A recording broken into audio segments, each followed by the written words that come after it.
రైతులు పండించిన పంటను సరైన మార్కెటింగ్ చేసుకునేందుకు వీలుగా ఏర్పాటైనవే రైతు బజార్లు. 1999 జనవరిలో ఉమ్మడి ఆంధ్రప్రదేశ్ రాష్ట్రంలో ఏర్పాటైన ఈ వ్యవస్థకు 25 ఏళ్లు పూర్తయ్యాయి.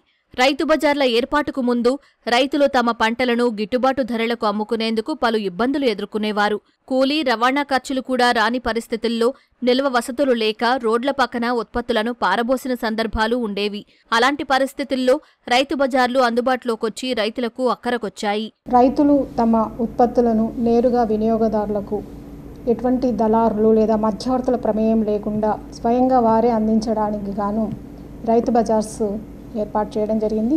దాదాపు ఇప్పటికి 25 సంవత్సరాలు పూర్తి అయింది. రాష్ట్ర వ్యాప్తంగా ప్రస్తుతం దాదాపు 123 రైతు బజార్లు పనిచేస్తున్నాయి.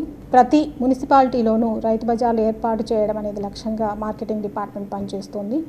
రైతులకు సౌకర్యాల పరంగానే కాకుండా వినియోగదారులకు సౌకర్యంగా ఉండేటట్టుగా లొకేషన్ పరంగా కూడా వారికి అందుబాటులో ఉండేటట్టుగా ఈ రైతు బజార్లను ఏర్పాటు చేయడం జరిగింది.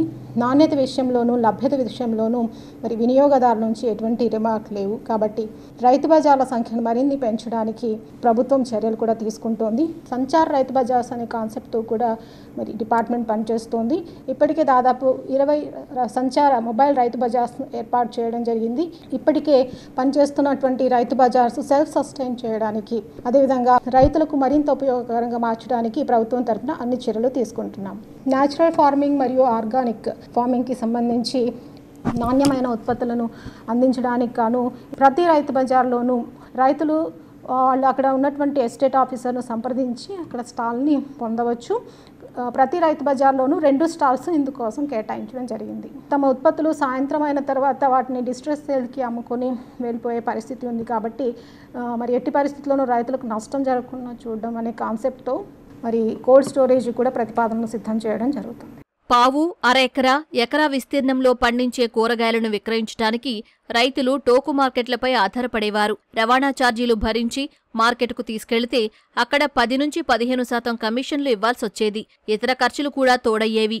ధరలు అమాంతం క్షీణించినప్పుడు రైతులు ఒట్టి చేతులతో తిరిగి వచ్చేవారు. ఈ పరిస్థితుల్లో మార్పు కోసం వెలిసినదే రైతు బజార్ల వ్యవస్థ. రైతు బజార్ల ఏర్పాటుతో పట్టణాలు, నగరాల్లో కూరగాయల రైతులు తమ పంటలను సొంతంగా అమ్ముకునేందుకు వెసులుబాటు కలిగింది. 20 సంవత్సరాల నుంచి అమ్ముతున్నాయి. ఇక్కడే దొండ బందిరం ఉంది, కాకర బందిరం ఉంది, చిక్కుళ్ళు ఉండే, టమాటా. తెల్లారగట్ట 4ంటికి వస్తాను, 9ంటికి 10ంటికి వెళ్ళిపోతాం. అవును, బోర్డు రేట్లేగా అక్కడ వాళ్ళు నిర్ణయించిన రేట్లే, మనం ఎక్కువ మీద రోజు పెడతాం. బాగానే ఉంది, మాకు బాగానే రాస్తారు, ఇబ్బంది ఏం లేదు. అవును, కొద్దిగా మాకు వాన కురకుండా కొద్దిగా షెడ్లే ఏం లేదు. బయట 20 అమ్ముతున్నారండి, ఇక్కడ మేము 13 రూపాయలు అమ్ముతున్నాం. టమాటా వచ్చేసి ఏ కూరగాయలైనా అక్కడికి ఇక్కడ 10 రూపాయలు తేడా ఉంది. కేజీ 10 తేడా ఉండేది బయట. వాళ్ళు ఇక్కడ మాకాడు కొనుకెళ్ళి వాళ్ళు బయట అమ్ముకుంటున్నారు 25కి 30కి. గుంటూరు, విజయవాడ, విశాఖపట్నం తదితర నగరాల్లో పూర్వం ఒకే టోకు మార్కెట్లు ఉండేవి. నగరంలోని ప్రజలంతా కూరగాయల కోసం టోకు మార్కెట్లకు వెళ్లాల్సొచ్చేది. నగరాలు విస్తరించాక రాకపోకలు పెరిగి అక్కడకు వెళ్లడం ప్రయాసగా మారిన పరిస్థితుల్లో రైతు బజార్లు పరిష్కారం చూపాయని వినియోగదారులు చెబుతున్నారు. రైతు బజార్ వచ్చిన తర్వాత ప్రజలకి సరసమైన ధరలకు కూరగాయలు దొరుకుతున్నాయి. అన్ని రైతు బజార్లో కన్నా ప్రభుత్వం ప్రజల సౌకర్యార్థం వివిధ ప్రదేశాల్లో రైతు మార్కెట్లు చేసినప్పటికీ ఈ రైతు బజార్కు ఉన్న డిమాండ్ కానీ ఈ రైతు బజార్లో ఉన్న సేల్స్ కానీ ఎవరికి లేవు.